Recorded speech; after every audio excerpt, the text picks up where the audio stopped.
Bien, bonjour à tous et bienvenue dans l'émission Décideurs. Aujourd'hui, j'ai grand plaisir à recevoir Nicolas Chambon, président de Socri Gestion. Avant de lui poser les premières questions, déjà, je vais l'accueillir. Bonjour Nicolas Chambon. Bonsoir, bonjour Jean-Claude. Voilà. Alors aujourd'hui, on est là pour parler de votre groupe, bien entendu, mais avant de parler de votre groupe et de rentrer dans le détail, quelques précisions s'imposent. Aujourd'hui, Socri, c'est un groupe familial, c'est 300 collaborateurs et plus précisément à Montpellier, on connaît Polygone, puisque l'enseigne est ici, l'enseigne et les magasins qui vont avec, hein, bien entendu, le complexe commercial est ici, c'est 250 millions d'euros de chiffre d'affaires. Puis c'est également au sein du groupe à Montpellier l'hôtel Pullman. Voilà pour quelques précisions qui s'imposent. L'activité, c'est la gestion commerciale et la gestion hôtelière.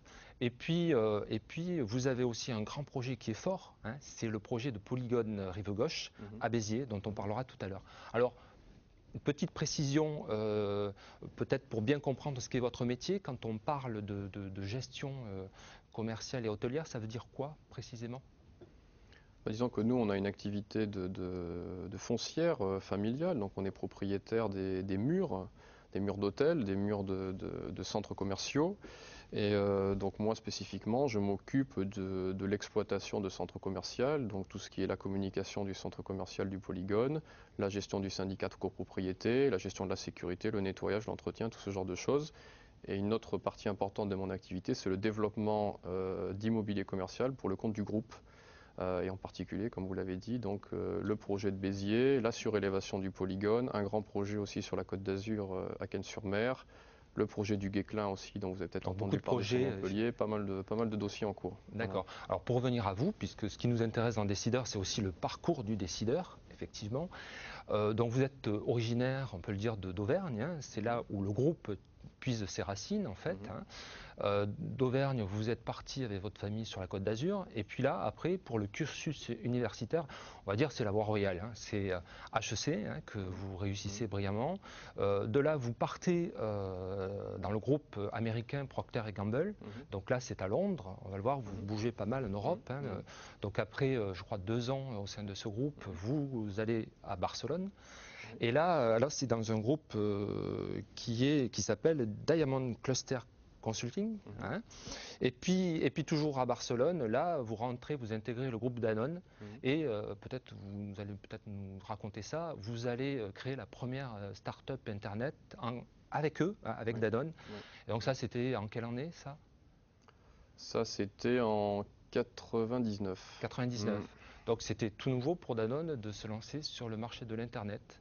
Oui, tout à fait. Le groupe Danone n'était pas présent sur le marché Internet. Ils avaient un petit peu laissé passer le train. Il y avait beaucoup de startups Internet à l'époque.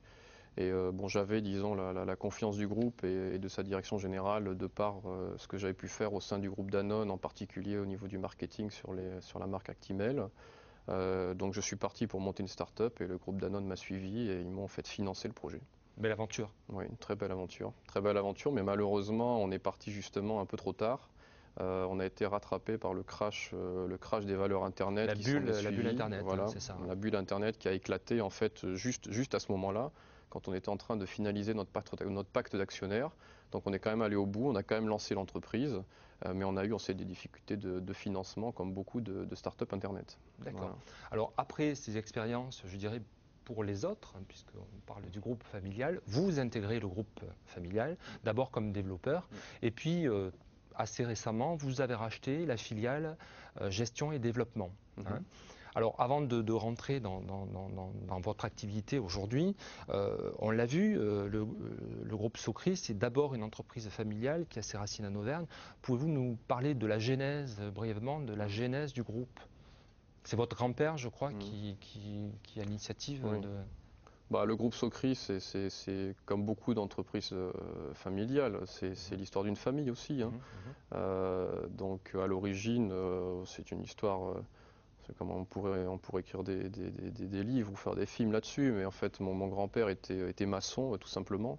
Donc de maçon, il a commencé à monter sa petite entreprise de maçonnerie, qui est ensuite devenue une entreprise généraliste de BTP et qui à la fin était une entreprise qui employait 1500 personnes qui était la plus grosse entreprise de BTP de la région Auvergne, avant que les grands majors du bâtiment type Bouygues ou Vinci se créent.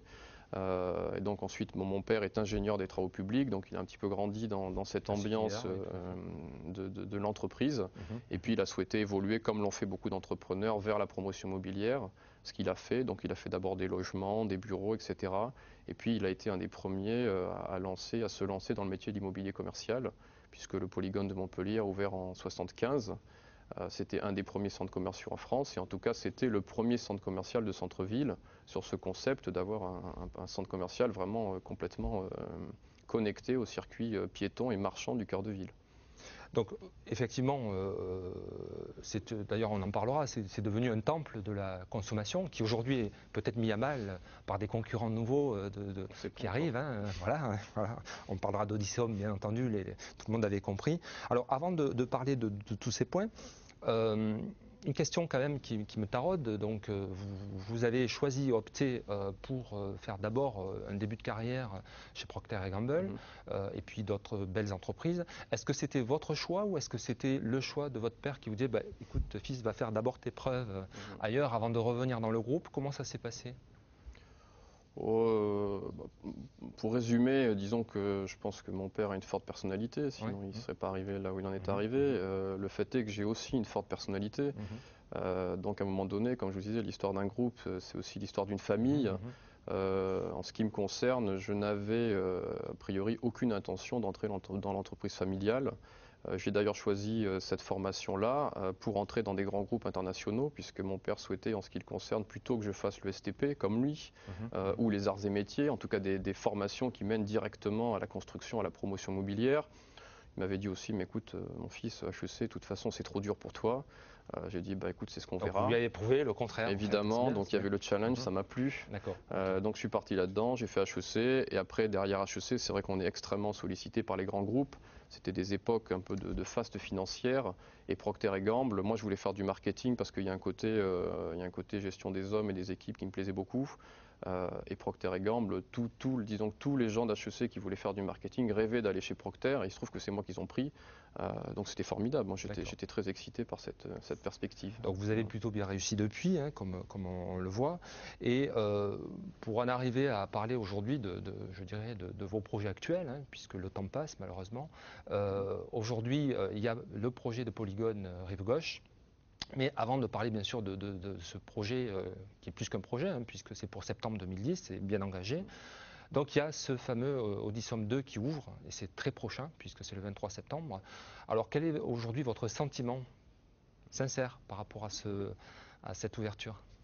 C'est intéressant votre lapsus, parce que vous parlez d'Odysseum 2, alors qu'Odysseum 1 n'est pas encore ouvert. Et justement, je parlais de la suite. En ce qui nous concerne, on trouve qu'on parle un petit peu trop d'Odysseum 2, alors qu'Odysseum 1 n'est pas encore ouvert.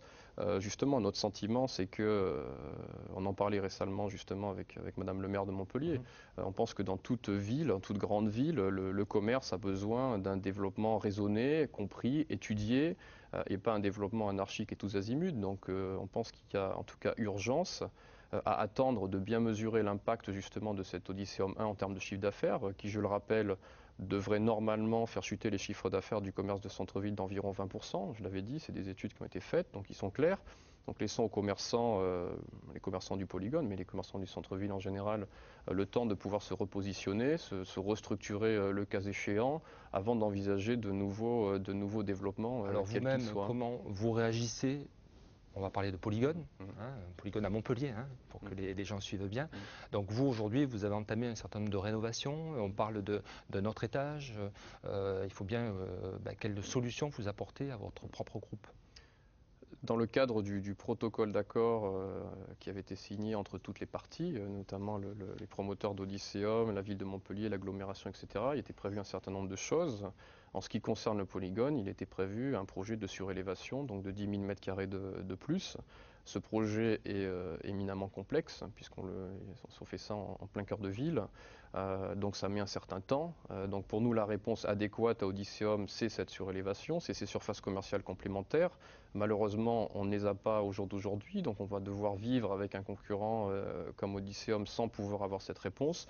Alors en attendant, effectivement, les copropriétaires du centre commercial, qui sont donc le groupe Socri, mais aussi, je le rappelle, les Galeries Lafayette et le groupe Prodevco, ainsi que le groupe Monoprix, ont décidé d'investir effectivement pour disons un lifting. C'est comme dans les voitures, quand on ne peut pas avoir le nouveau modèle, ben on se fait un petit lifting, donc c'est ce qu'on a fait. Donc vous l'avez vu, on a rénové un petit peu l'entrée du centre commercial pour que ce soit plus large, certaines places, des nouvelles enseignes qui arrivent, enfin tout un tas de choses. Est-ce que vous pensez aujourd'hui que la solution pour le centre-ville à Montpellier face à Odysseum, c'est de se recentrer, comme certains l'ont dit, sur du commerce haut de gamme? Une chose est certaine, c'est que le commerce, essentiellement prêt-à-porter, équipement de la personne, haut de gamme, ou en tout cas premium ou moyen plus, c'est beaucoup ce qui fait le charme et la différence d'un centre-ville. On mesure la vitalité d'un centre-ville non pas au nombre de cafés ou au nombre de magasins mass market, mais dans cette richesse du commerce indépendant. Donc vous êtes plutôt favorable à cette orientation? Je suis favorable à cette orientation puisqu'elle est naturelle. Elle est naturelle, on peut la constater ailleurs. Effectivement, il y a une faiblesse de la ville de Montpellier à ce niveau-là. Oui. D'accord. Alors pour revenir à Polygone, Polygone, donc rive gauche, là on part à Béziers. À Béziers, hein. oui. C'est des centaines de commerces à la clé, c'est un bowling. Finalement, ça ressemble étrangement à Odysseum. Un petit peu quand même. Alors quelle est la différence? Et puis en plus en termes de stratégie, il faut suivre. Donc ici à Montpellier, vous êtes favorable, vous êtes un défenseur du centre-ville avec Polygone. Et à Béziers, là c'est un projet qui ressemble en fait à Odysseum. Comment d'abord, quelles sont les différences entre les deux projets? Y en a-t-il? Et vous-même, comment vous positionnez dans cette stratégie qui est double finalement? Oui, je trouve la question intéressante, alors je vous remercie de me l'avoir posée. On n'est évidemment pas contre les centres commerciaux puisque c'est notre métier. Donc évidemment, les projets de centres commerciaux, d'immobilier commercial ont tout à fait leur raison d'être et leur logique et ça répond à un besoin. Maintenant, ce qui peut faire grandement la différence entre un centre commercial et un autre, premièrement c'est son emplacement. À quelle distance se trouve-t-il du cœur de ville et du cœur marchand? Et deuxièmement, qu'est-ce qu'il y a dedans? Quel type d'enseigne, quel type de commerce? Ça, c'est deux différences majeures. La première différence, nous, depuis la genèse du groupe Socri, on a toujours travaillé sur des projets à proximité immédiate de l'hypercentre-ville. D'accord. Les principales réalisations du groupe Socri sont le Polygone que vous connaissez, mais aussi un autre centre commercial à Nice qui s'appelle Nice Étoile, qui se trouve en plein sur l'avenue Jean Médecin et qui a toujours été unanimement applaudi des deux mains par les commerçants du centre-ville de Nice. Nous, on travaille sur des projets où on essaye d'étendre le cœur de ville. Béziers, c'est un centre commercial qui se trouve exactement à 500 mètres des allées Paul Riquet, dans un quartier qui historiquement était un quartier commerçant. Il se trouve que la ville de Béziers, c'est appauvri avec la crise viticole. Aujourd'hui, c'est une ville qui se redéveloppe, on reconquiert un quartier. Donc on va refaire de Béziers ce qu'elle était à ses plus belles heures. Mais il y a une grande différence, et vous constaterez qu'à Béziers, on fait un projet pour simplifier vertical, comme c'est le cas du Polygone, c'est-à-dire que parkings sont en dessous, ensuite on a les commerces et ensuite on a le loisir. Odysseum, c'est un projet horizontal. Vous avez le loisir, les parkings, le loisir, le commerce et encore des parkings. D'accord. C'est totalement différent. Merci pour ces précisions. Je suis désolé, l'émission touche à sa fin. On avait beaucoup de choses encore à se dire, mais bon, pourquoi pas, vous reviendrez dans une autre émission de Décideurs. Nicolas Chamon, merci. À bientôt. Merci, à bientôt.